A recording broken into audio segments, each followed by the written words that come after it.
Oh, okay, call to order. Water Demand Committee meeting for Thursday, October the 2nd at 3:00 p.m. Roll call, please. Director Riley, Here. Director Oglesby, Here. Chair Edwards. Here. We have a quorum. All right, thank you. Any additions or corrections to the agenda? No, there are not. Fran earlier today said she planned to be on this call, but I do not see her. So just a heads up. And we have one attendee. Let me check. Yeah, we do have a member of the public. Yep. And Okay. I did send Fran the information as well as a packet. So Okay, comments from the public. The public have 3 minutes to comment on any issues not on the agenda. okay, we have Melody Chrislock, their hand raised. Okay. Melody, when you're ready. Public comments are open. I have a question. I keep wondering, are people allowed now to go ahead and add a bathroom or, that anything that doesn't require a meter, or is that still in the future? Well, we answer that question after we close public comment. Okay. Yeah. Okay. Anyone else for public comment? No, I see no other raised hands. Okay, well, public comment is now closed. Stephanie, can y'all answer that question for? It's the hot potato. So it depends what jurisdiction you are in. It appears most of the jurisdictions want to take this allocation of new water and readopt a policy related to prioritize the release of the water. So we're experiencing, the water's been in the jurisdiction's hands since March. City of Monterey right now is in a very weird place, saying they're not going to approve any release of it until the CDO is lifted. And there's existing projects that could do an extra bathroom or even a tear down and rebuild of a multi-unit on an existing meter.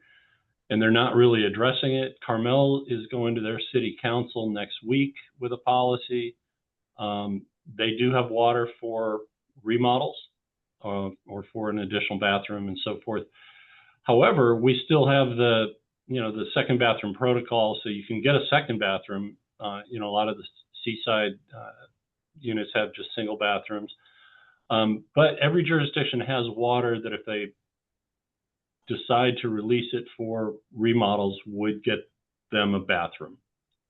But not everybody's ready to deal with the release of the water. But we're encouraging them. Yeah. We've tried to say, don't prioritize a single category. Don't hoard your water. We have plenty of water. We want to see who's committed to growth and release the water, but not everybody's jumping on that. It's an embarrassment of riches. Let's just put it that way. Okay. All right. And I do see Sherry Dodsworth has joined us. She's on for your item number 2, right, Stephanie? Yeah. Okay, great. Okay. Let's move into action items. Number 1 is just minutes approval. Okay. Any questions on the minutes from any directors? Any questions from the public on any of the minutes? Chair Edwards, I see no raised hands. Okay. All those in favor say aye. Through the chair, you need a motion first. Okay, let's make a second, motion. and then roll call vote. I'm getting ahead. All right. Do we have a motion?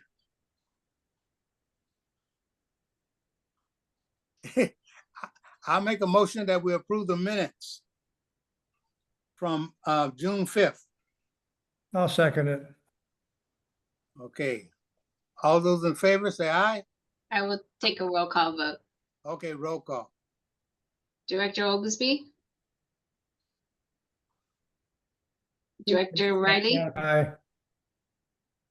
Chair Edwards? Aye. And Chair Oglesby, excuse me, Director Oglesby?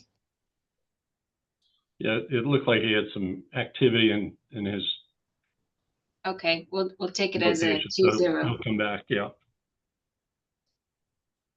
Okay, minutes are adopted 2-0. All right, thank you. Next item, GM. I will let Stephanie take this one. Thank you. The next item is to consider a contribution of $8,000 towards restoration of Rosie's Garden, a water efficient public demonstration garden in Carmel Valley. And the district received a request in September from the Rosie's Garden Advisory Committee for a contribution between $8,000 and $10,000 for the Carmel Valley Garden Club, which is a 501c3 nonprofit, to assist with the restoration of Rosie's Garden in Carmel Valley. District staff has been working with Sherry Dodsworth, who is attending the meeting today. She was chairperson of the advisory committee and a Carmel Valley native, about the proposed project, and we are recommending a contribution of $8,000 from our Best Management Practices Fund. So it is in the budget, especially because we would be benefiting from having a water efficient demonstration garden that's open to the public. In the past, the district has sponsored other drought tolerant gardens and demonstration projects.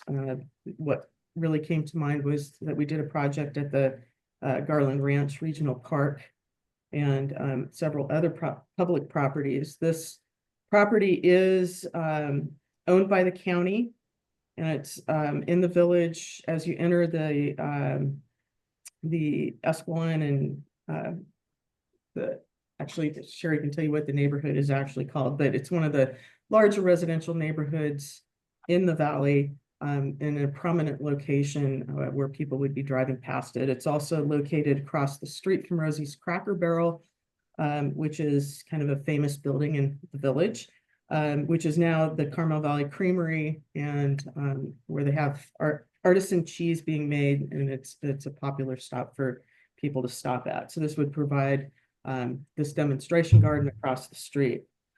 25 years ago, the garden was established because it was a piece of property that got wiped out in the 95 floods. And the district was actually involved at that time with helping to get Cal-Am to provide water for the property and set a meter. And but since then, the garden now needs to be rehabilitated. And so that's what this money would go towards.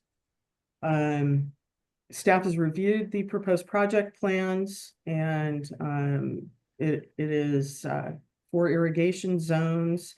All the plants are climate appropriate with low water demand. There will be signage identifying the different plants in the garden, and then a larger explanatory sign that would also recognize the donors to the project. Staff feels that this type of a project is very appropriate because as water is now available and projects will be moving forward, it would be an area where people can come and actually see how these plants look in a garden setting. So the recommendation is that the Water Demand Committee recommend approving, waiving both our landscape water permit fees of $250, as well as grant $8,000 for landscape rehabilitation at Rosie's Garden. Now, and then I think, I also suggested that the district offer assistance from our public outreach contractor with development of the signage if they would like that assistance. Okay, questions? Chair Rowley, any questions? No, it was interesting to read about it. I didn't know about this garden. Also, I didn't know that we supported community efforts like this. So this is a learning item for me. Okay. When is the project going to be completed? Well, like I said, I have Sherry on this meeting as well, and she could probably answer that question when you let her speak. Okay. She can speak now. Okay, let me, Sherry, when you're ready? Can you hear me now? Yes. Yep. Yep. So we have raised some funds enough to start the planting, and our plan is for November, the middle of November. We've waited until then because we're trying to get as close to the rainy season as possible so that we can use the water to get the plants established, but then have the rain help us nurture this garden. So we're planning on mid-November to actually do the planting, and we're real excited when we heard about this because we'd also like to let the public know how closely the water district works with the community to educate them and really create some great signage and a storyboard telling the story about what plants we should use, or we're right on the river as well. We're right on next to Rosie's or the Carmel River. So it's going to be a really nicely done garden with a couple benches that weren't in there previously, and the garden is at the corner. Well, it's in Robles del Rio. Thank So you. we're a subdivision of 310 households. And it's at the corner of Esquiline and Los Helechos, which is also the back entrance to Garland Park. So it gets a lot of visitors walking down through the garden on their way to the walk into Garland Park and or to get a new coffee at the Carmel Valley Creamery. So it's getting quite a bit of it'll get quite a bit of visibility. Thank you, Sherry. Okay, any questions, Director Oglesby, any questions on this item?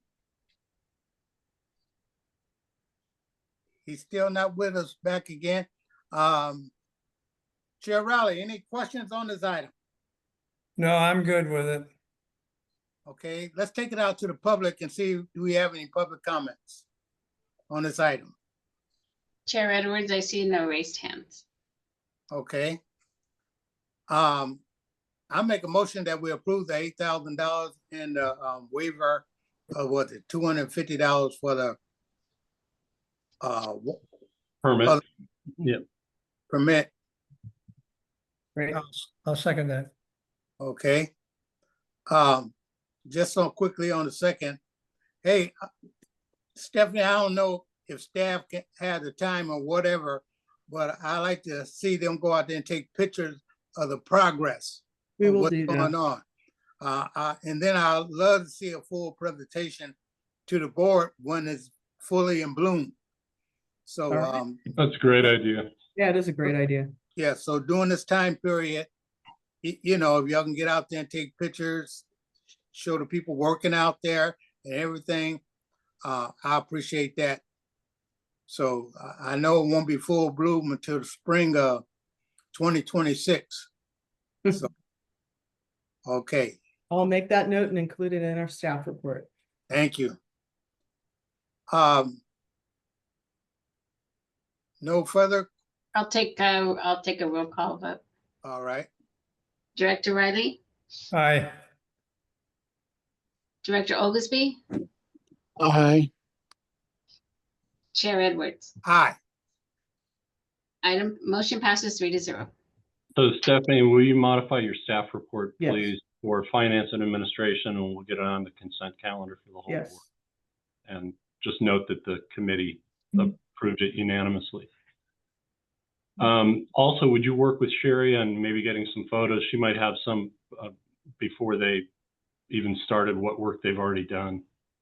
See if we can put together a little timeline. Sure. Okay. Okay, next item. Next item is also mine.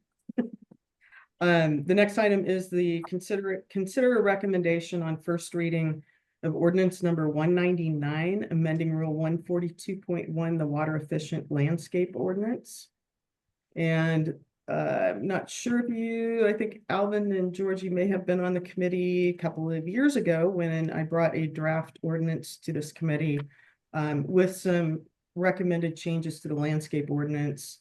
So it has been discussed by this committee before. However, what is before you today and which will go to the board for first reading this month is kind of a complete revision where the state, so our ordinance is based on a required ordinance that the state adopted in the early 2000s.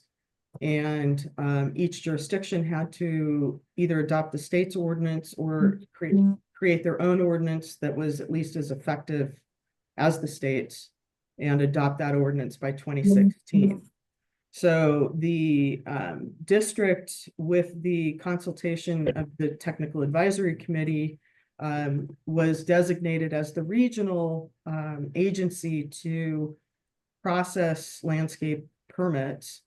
And so we have put into place, and we've had in place now for almost 10 years, this landscape water permit process based on the state's ordinance. The state's ordinance was difficult to understand, and so when the district adopted our ordinance, we kind of finessed it and made it a little easier for people to understand. But the state recognized that they had problems, and so for the past 5 or so years, they have had a special committee that has spent time going through the ordinance and revising it and creating what I think is a really terrific product, which is easy to understand. So what we are proposing in this ordinance is to just erase what we have right now in our rules and replace it pretty much with everything the state has revised. And we have continued to include a couple little measures that the district added in that to make ours more efficient. And in addition, we have added a couple provisions for smaller landscapes or landscapes that occur that have slipped through the permitting process because either they weren't planning to do any kind of landscape project when they do a remodel and then end up destroying an existing landscape. And then they have to replace that landscape, but they don't come through the district to get a permit and to make sure that they have all of the water efficiencies in place. So we've added those in as being required to get permits. And then there's also the landscape projects that, again, when they come in for their permits, they're not planning to do a change to their landscape, but then within the next year, they do a complete landscape revision. And those have been slipping through. So we want to catch both of those different types of projects, and they've been included in this ordinance. But like I said, I will be sending this out to our technical advisory committee to make sure that each jurisdiction has a chance to see what's being proposed before the board meeting. And we're looking for a recommendation of approval for first reading to the board. Okay, any questions? Director Oglesby, any questions? No questions. Director Riley, any questions? No question, just a comment that it reads like it's for understanding. That's kind of a brief way of saying good job. Thanks. Well, it's 44 pages. So at the board meeting, I hope you have a PowerPoint or something just cutting it down. I'll have a PowerPoint, and I've got some amendments. This was really the first preliminary draft, so it'll be a little clearer when it gets to the board. Okay, because I appreciate that, because I looked at it and started 44. Man, what's in this one? Sorry. Well, and Fran and Michael have not weighed in on it yet either. So when it does come to the full board for first reading, I don't expect to see wholesale changes whatsoever, but there may be some modifications. Well, yeah, I'll just highlight them, because man, y'all did some work on this one. 44-page ordinance. Okay, and I was about to say that last project we just approved. Is it under this one? Well, it Un- won't be under this one because this ordinance won't be in place by then, but yes. Okay. It does, that's what we're waiving the $250 for. Okay, okay. Let's open up any public comments on this item. Okay, I do have Andrew Myrick. Okay, Andrew? Andrew, when you're ready.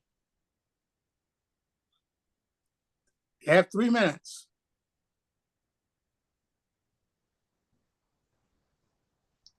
Andrew, can you hear us?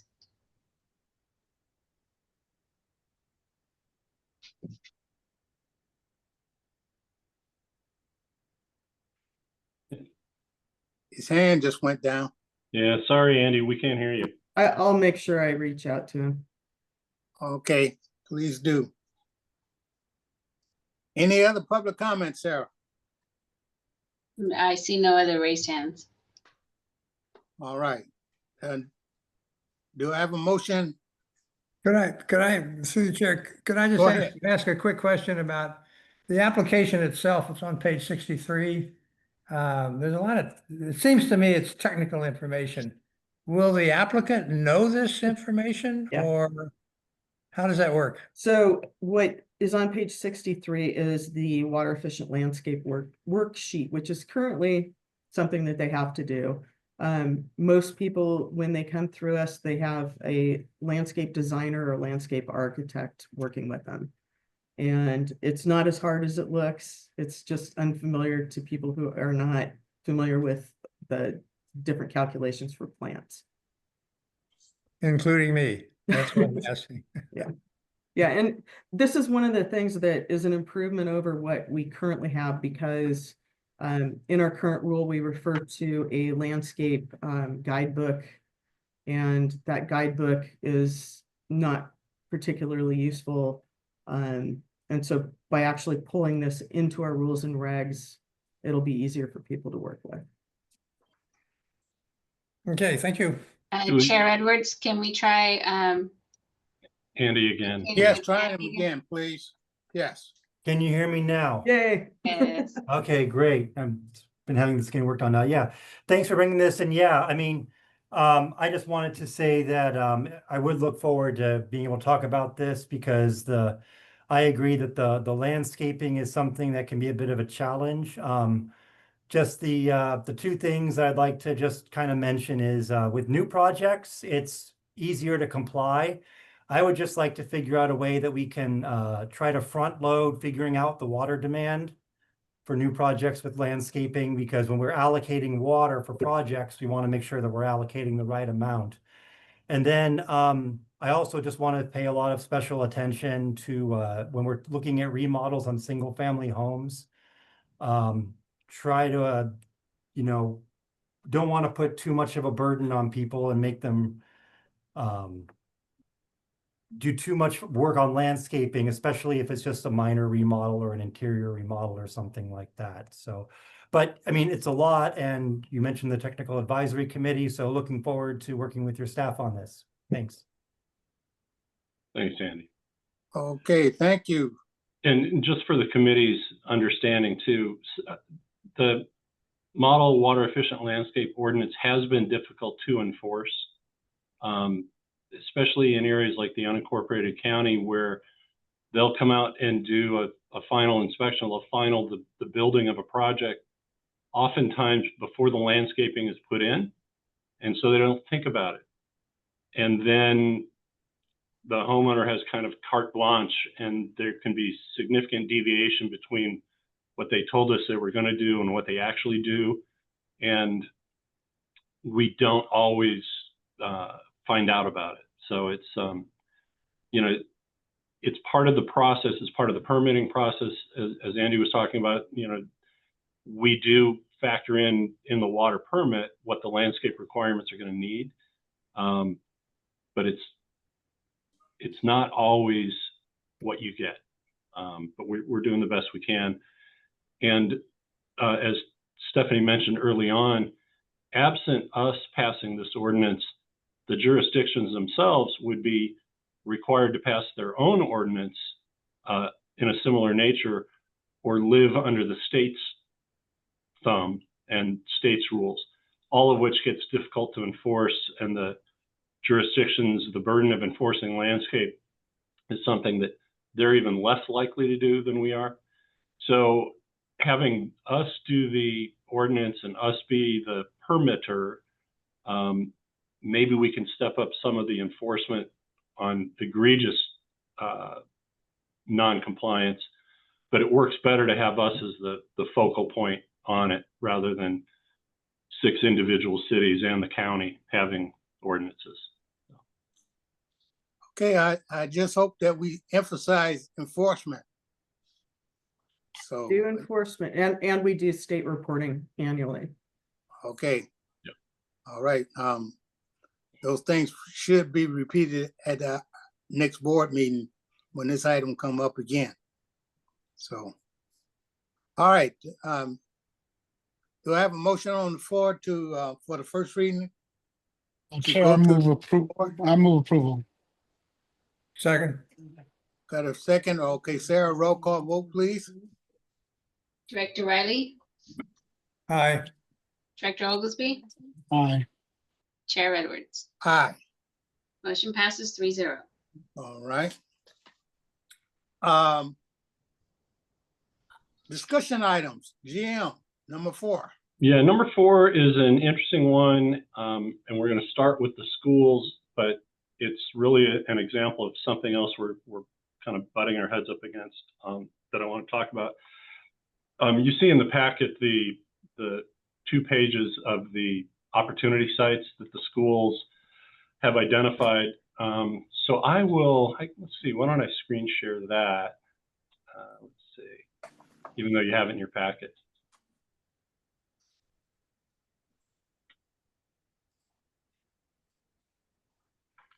There we go. So you see they identified 5 sites.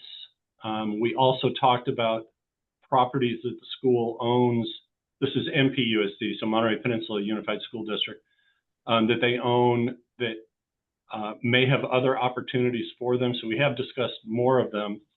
As you see, the first 3 are outside of the district's, well, they're inside the district, but they're outside of the CalAm service territory.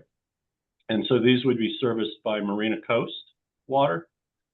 But the last 2, Delray Woods and Del Monte Elementary, are 2 relevant potential sites. And this is just a schematic of the site for Delray Woods.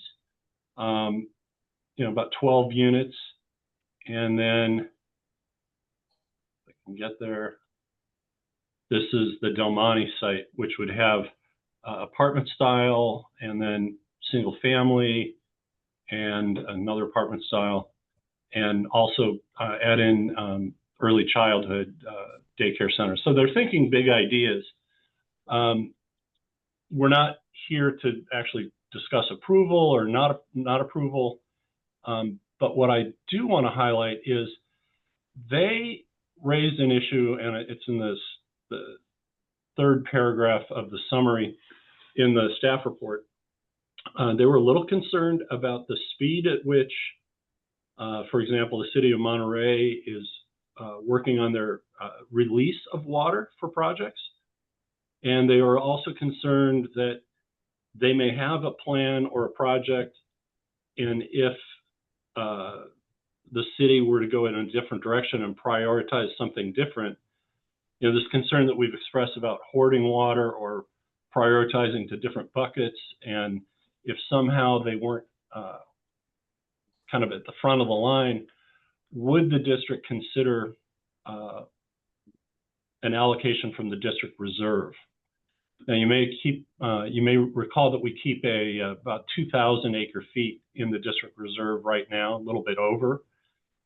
So we have water, but 2 years ago when we began the allocation process, we had quite a bit of discussion about, do we break the mold and go to a different model and have everybody come to the district for allocation, or do we want to stay with the allocation to the local jurisdiction? And a lot of the feedback from the local jurisdictions were, yeah, tell us what our bank account is so we can allocate the water. We like the old system. We, the district, somewhat like the old system because we can really track water, but we could have done that ourselves if we were issuing the water release form, which would be much more like any other region of the state. You know, East Bay Mud doesn't say, hey, Berkeley, here's your water. Orinda, here's your water. Oakland, here's your water. Here's your allocations. They don't do this kind of program. So we chose to keep that system in place. Well, it may be coming back to bite us a little bit. And what I mean by that is, let me just bring us all back together. What I mean by that is we've had now a second example where there's a Garden Road project. It's a 3-story project. The water credit on site from demolition of the previous use would allow floors 1 and 2 to be outfitted as apartments. And they're small, they're mostly studios, but wouldn't allow the 3rd floor. And we got on the phone with the city manager day before yesterday and said, this doesn't make sense, because the solution they're coming up with is, oh, go ahead and build the first 2 floors, put fire doors on the 3rd floor. Then when water becomes available and they get an allocation of water to finish the project, they'll come back in again and finish it.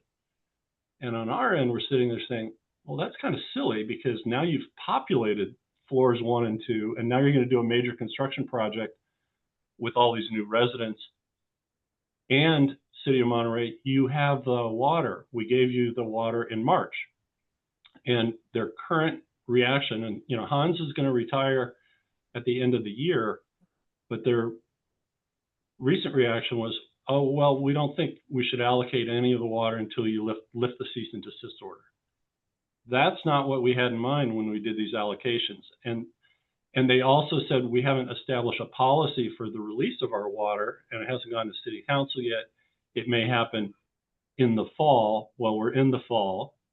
And then Hans went on to say, you know, if the cease and desist order is ready to be lifted in April, then we can talk about it then. I said, wait a minute, you're going to be retired December 31st. I can't talk frankly to you the way I, you know, we'll have to talk to the next day. So we have a butting of heads over release of water, at least from the city of Monterey. Carmel's going to address theirs, as I mentioned earlier, next week at city council. Seaside's a little different. Everybody's got different priorities. So I wanted to float to you as the board, like in the MPWMD case or in the Garden Road case, if there is a housing project that's ready to go right now that has multiple dwelling units, so not like a single family home standalone, but a multi-unit project with or without affordable, and all the things you see here, they're going to have affordable because City of Monterey has a 1 in 5, a 20% set aside for affordable units. Other projects will have affordable. I think the Brad Salama project on Garden Road, Stephanie, was what, 14 affordable units? So these are exactly what our mayors and city council members have been crying out for, but they're not quite there yet. And I guess I want to hear back from this committee, whether this committee would like to recommend up to our board to basically put the message out there that if your city's not ready yet, you can come to the district. If there's a multi-unit housing development that's ready to go, that we could release some water directly from our district reserve. And if you're willing to do that, then at the October board meeting, I would come with a staff report that says administratively, the water demand division can release water from this pool of, and we'll have to do some math on it, but it'd be like 50 to 75 acre feet for near-term housing development projects until the dust settles on all of the jurisdictions' allocation programs. Is there any appetite to consider that? I see Mike's hand up. I didn't know whether he wanted to add something now before the questions. Yeah, I just was gonna ask you, Dave, when you say ready to go, does that mean like they have the building permit in hand? No, it would enable them to, yeah, it would enable them to get the building permit. A couple of points. Go ahead there, Fran. Thank you, Mr. Chair. A couple of points for you, and that is that the district gets in trouble when it does land use. And I just want you to remember that. Oh, yeah. And it's something that we try to avoid whenever possible because we always get blamed for something. That's the first thing. Well, and that's just to stop on that one. Alvin, you and I have had lots of discussion about that issue. Right. And we don't want to get into the planning realm. That's right. But water release is, yeah, I know, it's a slippery slope. And the setting of priorities has always been something that the jurisdictions wanted control over. And I always use the example of Seaside, which did a magnificent job of setting its priorities and holding back water, releasing a certain amount, and following through with their priorities. So to now put the burden on the water district because the jurisdiction may not accommodate what another entity within the jurisdiction wants, again, puts us in a difficult position. And finally, I want to say on my desk this morning, Dave, was a water permit for the garden court, and it's 47 studio units, one bedroom, one bath. And again, they are using their existing water from when it was an office condominium. And so they're proceeding. And if the city doesn't want to release the water, again, it's within the city of Monterey, right? So that's where the issue lies. And my last point would be when the district reserve has been used in the past, the example I'll use is Chomp. Chomp is a community facility. It doesn't matter where you live in the area, you utilize it. Whereas, and I'll use the school districts because that's what you're talking about, that is something that is available to residents within that specific district. It's not available to everybody. So if you start considering this as a pathway, then you really need to lay out the parameters of your policy because. Yeah, the last district reserve discretionary allocation went to the women's shelter in Seaside, I think, Place for Women. Is that correct, Stephanie? Mm-hmm. And so that's limited in terms of use as well. So it wouldn't be the exactly. And the women can reside or formally reside anywhere within the service area. So it is truly a community facility. And that's an important distinction that helps to keep the district out of trouble. So I just wanted to share that with you. Yep. Thank you. Yep. And those are all very good points. I think what we're saying here is housing is front of mind for every city right now.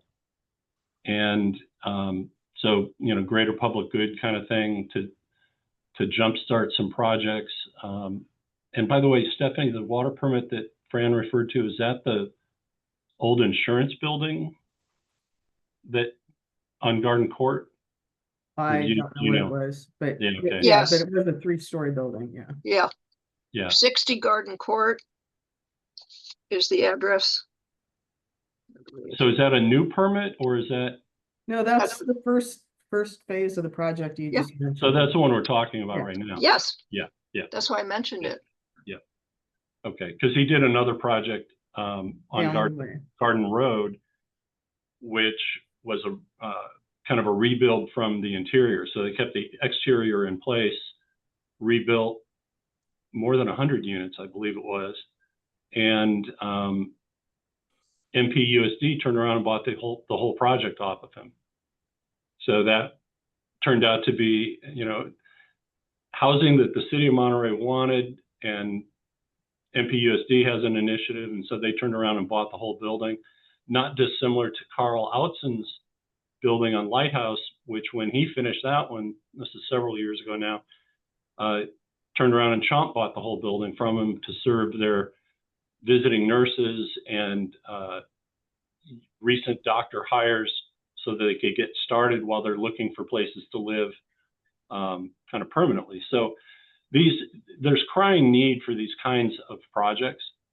So it's on the one that has the 47 units, I think it's designed to be 70 plus total units. And so it's that last piece that, you know, you mobilize your construction crew and you're only doing 2/3 of the project. Well, Dave, I got a little problem with that because I like us to stay out of how the cities are using their water, or they want to build a housing project and we turn around and start giving water out to get those housing projects built. They will never build one because I can go send you to the district. Yeah. So I got a problem with that. With the school district, I feel like it's a district and we got 2 schools in our area. We got a nice reserve. Let's allocate them, that district, the water they need to get their project done. I don't like them taking it from the cities when the city's already just about and planned theirs out. But if we have the water in our reserves, let's allocate so much to the school district so they can build them and they don't have to go ask the cities and mess up theirs. So if we got this kind of water out there, I prefer seeing them allocate the water to the school district from us. That way, we know where it's at, and we don't have to worry about the cities coming back. I had to give some to the school district. So I think, whatever. Alvin, I think what I'm hearing from you is because the schools don't have one of those projects ready to go just yet, but if they were having difficulty, let them come to us on a case-by-case basis, and then we'd consider an allocation from the district reserve. So maybe that is the policy, just let it keep being a case-by-case basis. I guess in the garden court process here, if the developer were to come to us, you know, write a letter and say, hey, you know, I really want to do the whole project. Monterey's not ready for me yet. Would you consider them on a case-by-case basis? Well, not me personally, no, because they need to put their foot in the city and say, let's get moving. Okay. See, that's circumventing the city. Okay, I get you off the hook. Let me go mess with Dave. Yep. Let me go mess with Alvin. And he'll feel sorry for me and push me some water. No, I'm about to lead the board. I'm about to get ugly. So. Okay. All right. So we go ahead, yeah, go ahead, George. Go ahead, George. I'm a little interested in this subject, and not to prevent it to go forward, but to maybe see what options there might be. First of all, the builder's remedy option only exists in the unincorporated area. I think all of our cities on the peninsula have a housing plan that's consistent with state law. Yeah. Yep. Okay, so as long as the city's in that category, then I would separate our discussion between what the cities have done and what the county has allowed to be considered. So I'd like to separate the discussion in that way. If it's a builder's remedy project, I don't see us being as open-minded perhaps about that as I think we might be able to with cities or school districts or whatever that's kind of not a builder's remedy category of any kind. I think, George, the builder's remedy, they're going to get their water from the county anyway, because the county will have to roll over and release water from their allocation to do it. So they'll get theirs. So I think what it comes back to then is, let's stand clear of land use categories, and if somebody has something that is of public benefit, we can review it for use of the district reserve, but let the cities have their day. And if if we have a particular city who just for whatever reason won't release their water, then maybe there's another way to get them to get off the. Well, Dave, I'm at that point where I don't need to beg them to use their water. If they want to hold on it, what I'm going to do is say, your city have water. Make them use it. Yeah. Elect people that's going to use it. No, I'm not going to be sitting up there talking about, well, we'll help you because your city don't want to give you water. That's up to them. Yep. Okay. Mayor, any comments? You're the mayor rep, so you can probably help us out. How your mayors feel about something like this? No, I agree. I think, I hear where Dave's coming from, but like he said, a couple of years back, when we first talked about this, we agreed that we would have the cities use their water, and if the water is used up, then they can ask for more. Yep. So, Right. I support what you're talking about, Chair. And George, I think I may have cut you off. If you got all the comment out that you wanted. No, I just didn't know the permitting cycle, the permitting steps. Why would we consider anything out of the school district if there's no active plan kind of in paper, in writing? And Not asking for that. I think what their housing advisor wanted to know, well, let's sum it up in this. She said, why did you stay with the old allocation method and give the cities water? Why can't we just come directly to you?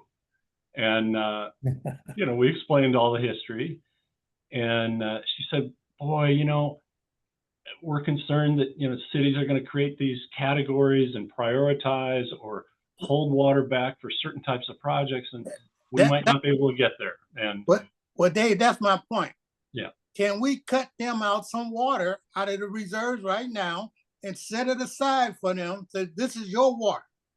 Well, no, I think what we'll do is, because they don't have a specific project yet, but they want to know what would happen if they had that problem. I think we'll get either Stephanie or me back together with Betsy, their housing advisors, say, yes, our board would favorably consider a release from the reserve. Because, this is the same kind of treatment we talked about with the Defense Department. Right. Where if they always have to go through their city, yeah. So is it a problem of giving them a little bit of, giving them 15, whatever they need to build, and just set it aside? Well, I think we'd have to bring it to the board on as a special one-off at the time they're ready for it, because we went through the entire allocation process, big meetings with all city managers and planners, and we said, this is what we're going to do. And so we didn't create the schools as a separate one, that, here's your allocation. So, but we'll message back to them that, go through your city first. And if you can't get there and you have a real project, we'll maybe give you special consideration because, they have to follow also, it's not just teacher subsidies, but they have to follow the population of the schools too. And that's why we made the school districts a separate site, irrespective of what parcel their property, because you got to follow the kids, and you're moving a bunch of fifth graders up to junior high, and then you free up a school that you no longer utilize because enrollment's down, and then you want to build housing on it. So, they really are kind of a standalone site anyway. Well, Dave, I'm just trying to I'll get right to you, Stephanie, before I forget this, is if we can allocate them some water on the side, give it to them now and say it's there for you. Now, when they want to use it, they can use it. But them going through the cities and the cities going hum and high and all that, let's try to cut some of that stuff out. That's what I'm trying to do. Cut that kind of stuff out. Go through the city. Now humming and high. Come on, let's give them some water so we can say you have your bit of water. Now that's on you. Stephanie, go ahead. So I was just going to say that the school district is actually all school districts, all the public school districts are a different entity that don't go through the jurisdiction. So they don't get planning approval through the cities. They get it through the state architect. And so I think what you're saying, Alvin, makes sense in terms of maybe setting up a small allocation for each of the school districts. That might be a good idea because, like I said, they really aren't involved with getting approvals through the cities. So, Right, I just hate for them to have to go through that, the humming and hawing and messing with the city allocation, and I'm sitting up here with X amount of acre feet in the ground. Give them so much of it, and we can move on. Go ahead, George. Well, this gets to a little bit. I'm willing to be a little soft on the rules if there's a high priority item. How do school districts now get their projects approved? Let's assume it's not any kind of urgent matter and housing is not a priority and all that stuff. But suppose they want teacher housing on property that they control. yeah, so they're going through what's called the state architects. But where's the city in that? Do they have to evaluate in their own housing plan what happens on school property? They're not required to look at I don't have an that? answer, George. I don't have an answer on that. Well, and I think if it's unclear anyway, then I think we might be able to be kind of, I don't know, I don't want to say a cork in the bottle, but an option. We may be an off-ramp for consideration because it's not working out in the way the normal process works. And actually, I have another one for you. This is a great example that came up today, and I need to respond. So Monterey Peninsula College, they are also under the state architect. They are currently reconstructing and building a new welcome center, and they were going to be doing a new music building. They are located in the city of Monterey. They will need water from the city of Monterey. We just found out about these buildings because, again, they're not in the city, so we don't necessarily know what's going on these sites. And they are going to need water. So they're going to need water soon. And so this is going to be a very near-term question that we'll have to address with the city of Monterey. Well, the discussion we're having right now, are we now limiting the discussion to school properties that have a state architect and permit process? I don't know what. Well, I think before we bring this to the board, because it does sound like this might be something that would go to the board, I need to get some more information about exactly who goes through the state architect, so who doesn't go through the jurisdiction, and I know it's the schools and the hospitals. Find out who they are, find out what the city has, is there an involvement with the city in the process? But there may be, we may need to look at that as where we do give them a small pot of water separate from whatever the jurisdictional allocation is. Yeah, actually, all of this conversation makes sense honing in on the schools, the colleges that go through the state architect, because right now our system is really tied to the building permit. Mm-hmm. And if you don't have to go get a building permit from the city in which you reside, as MPC's case, then yeah, there's no, that feedback mechanism isn't really there. So that would be a good way to do it. Stephanie. So let's have a conversation about it. Yeah. Okay. You all going to do some research on this some more?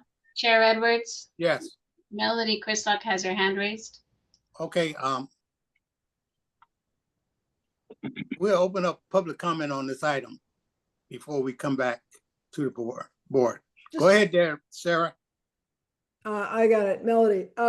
So just back to my original question here, after listening to all this discussion, maybe one of the first things you guys need to do is alert the public that this water is now available from their cities, because they don't know, so they're not putting any pressure on their cities to release this water. And the cities are just acting like, oh, status quo, we don't believe there's more water. But if people know, like if I know, you can believe very few people know. And I had to ask that question because I'm seeing it on Nextdoor. And I did see one person say, well, the planning commissions are never going to release it. And I thought, whoa, what? So yeah, maybe just, yelling it from the towers that water is now available for bathroom remodels and the categories that are available from your city. Go talk to them. And that might start to move the cities along. You know, 'Cause those are Melody, their voters. I mean, they got to be answerable to them. and what they do is they send them back to the water district. Oh, Right. well, write it so that they can't, just explain that the cities are now responsible for this water and there's plenty of it. And let people know who's got their finger in the, who's stopping this. Anyway, just a thought. Go ahead there. Any more public? Sarah, before we go back to the board. No, it looks like just Director Oglesby. Okay, public comment on this item is closed. Director Oglesby, go ahead. Thank you, Chair. You know, first of all, I want to go back to what I think you guys worked it out where I think we worked it out where we talked about how do we get this category out of it's into its own area. You know, these agencies that have to go through the state, they don't need a city permit. I think we worked that out. I do want Fran to make sure we have a legal foundation about this is not land use. And again, I think you guys figured that out by saying these are state agencies and they don't need to come through us necessarily. Uh, my understanding is that the cities, you know, they made their decisions as it relates to how they're going to allocate their water. And if the priority is not to issue their little allocation until the CDO is lifted, then that's a clear statement. But I think we have a good plan about the water we have out of our little reserve. How do we push those either educational agencies forward, high priority, and like Dave said earlier, some of these housing units necessarily. I just want to throw in my 2 cents about, I think we have a good plan, but I think we should put it on the agenda for our next meeting to fully lay out before we bring it to the board about what our thoughts are. Yeah, I think that's a good plan. idea. Yeah. We can do a little research. And Okay, go my- ahead. And then just in a timing sense, just so we get it, whatever, is this like 2 months away or something like that? Yeah. Okay. Okay. Well, we're going to bring this back to y'all decide which way you want to go. Well, let's put a policy out before the end of the year. Yeah. Put a time limit on it. Before the end of the year, let's put a policy out. And you can email the school district or these people you're talking to and say, we're looking at it, we're working on it, and see which way they want to go. But I do believe they just want to deal with the district, then have to go through the cities, and the cities will probably want them to deal with the district if we have all this water out there now. I feel that we do. So. Good. All right. Good direction. What's the next item for discussion there, Jim? Next item, item 5, is a snapshot on what the next 4-year regional growth forecast produced by AMBAG looks like compared to the previous one. So the next one goes out to 2050. The previous one went out to 2045 because its base year was 2020. So you see the little so if you look at page 77, 78 are the tables. The asterisk on 2025 means for the 2026 line item, it's actually the 2023 number. For the 2022 line item, these are the projected estimates when that original 2022 regional growth forecast was done, and its base year was 2020 at the time. So trying to do direct comparisons, we're basically just looking at 2025 through 2045, where both of them have a data point. What you can see, and the cycle for AMBAG is, they call this a draft final, and it's very unlikely to change when it gets adopted roughly in June of next year, 2026. but they have to have something so they can begin their metropolitan transportation plan, or MTP, and their sustainable community strategy, or SCS. And so those two documents, or combined document, need to be built on a growth forecast. So they've already developed the draft final growth forecast so they can start building the Metropolitan Transportation Plan and SCS. So they're very unlikely to change, but they won't be formally adopted as final until likely around June or July of 2026. We at the district have been basing our supply and demand analyses on the population forecast and the jobs forecast. But what you see, once again, I'll just highlight on Exhibit 5A, the population table, that the population forecast still bears no resemblance to the housing element. So in other words, the regional housing needs allocation, or RHNA, for Carmel by the Sea that came out in 2022 was 349 housing units. And at the time we said, well, that bears no resemblance to the population forecast. And now you can see the new population forecast for Carmel is a net loss of 48 people through 2045, which actually is close to current trend. So it'll be flat or negative population growth, yet they're still required to permit 349 housing units in the 6th cycle RHNA. So there's still this disconnect between the housing element, or the housing allocation, and the population forecast. Ignoring all that, what this tells you is that the population forecast is dampened for everywhere except 1 or 2 cities. So in other words, the 2026 growth rate over the 20-year period is down in Carmel. It's down by half in Delray Oaks. It's up in Monterey. It's up in Pacific Grove, and it's up in Sand City, and down in Seaside, excluding the old Fort Ord, which would be, of course, Marina Coast Service Territory. So as a precursor to our demand forecast, what you'll see is our next demand forecast will actually likely be a little bit lower than the previous one. And then going to the jobs growth rate, again, you can see Carmel is down by half, Delray Oaks is down by more than half, Monterey is down by almost half, Pacific Grove a little uptick in job creation, Sand City down by a little over half, and Seaside down a little over half. And these are multivariate models, econometric models. The population numbers are actually driven by the employment numbers, so it focuses more on job creation. It's a very robust model, but what it's telling us is that our forecast for both residential and non-residential water use that are based on these forecasts are very likely to be down when you go to adopt it next year.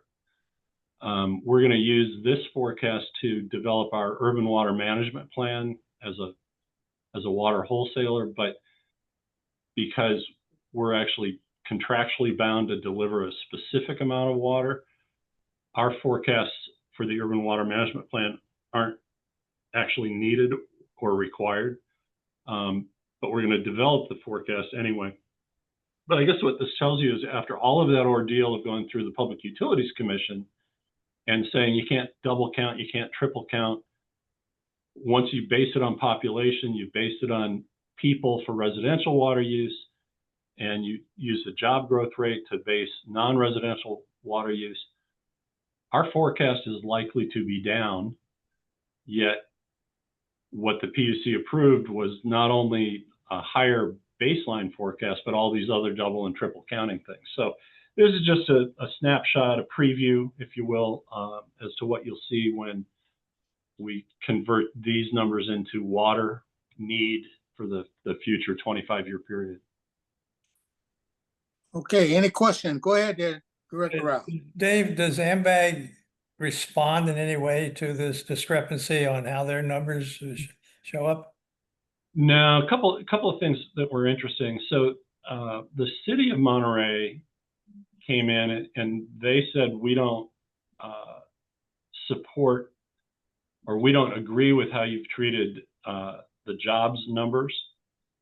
But they didn't come in and say, hey, your population numbers don't line up with your housing allocation numbers.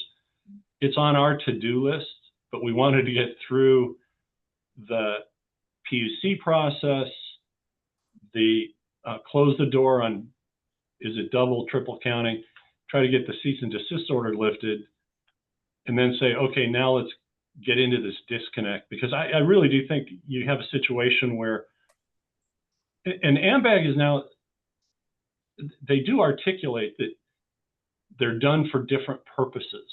But when they write their Metropolitan Transportation Plan, the last one said, this plan, and by a former Senate bill, by law, legislatively, they have to do their growth forecast, their Metropolitan Transportation Plan, and their RENA allocation all in the same year. They're in lockstep. And they're on, RENA's on an 8-year cycle, and then the Metropolitan Transportation Plan is on a 4-year cycle. So those line up every 8 years, but then they do the regional growth forecast in the interim. They need to be, they need to either address it in the words they use or address it in the numbers they produce. Because when they did their last Metropolitan Transportation Plan, they said, this Metropolitan Transportation Plan, the first appendix of which is the regional growth forecast with all these numbers in it, includes the 6th cycle regional housing needs allocation. So they tell the reader right up front that we've considered the 6th cycle RENA numbers in this plan, and here's all the numbers that drive this plan, and yet they don't line up. So we do intend to have that conversation, but not until after we've gotten everything we want based on what we're looking at with supply and demand, and this is where you know, not to get too deep into it, if they reopen the hearing in the supply and demand phase, then we run the risk of being thrown off our schedule for the lifting of the cease and desist order, or at least the condition 2 limit on service connections. Well, so we just want to take what we've gotten, accept it at face value, even though we know that the methodology has conflicts in it. And then if we can resolve our business, then we do want to have a meeting with AMBAG and say, here's what we found last time, and is there a way to correct it, or at least write about it correctly? But we're not going to gum up the works right now. You know, we'll wait until probably after they approve the final growth forecast in June or July next year. okay, Director Rowley, any? No, this is good. I've got other questions in general on this, but it's not appropriate. I just have a curiosity streak. Yeah. Okay, Director Oglesby, any more comments on this one? No, thank you. Okay, Dave, we usually say every 5 years we're going to update something. Yeah, so we will update our supply and demand analysis every 4 years with this regional growth forecast, but we do have to update our urban water management plan every 5 years. Okay, I thought this one was going to be every 5 years too at the same time, but if you said 4 year, are we due for an update next year? Yep. Okay. All right. But it's interesting, and when I say that, you know, these growth rates are down, they're still positive. So there's still going to be job growth and population growth in almost every one of the cities.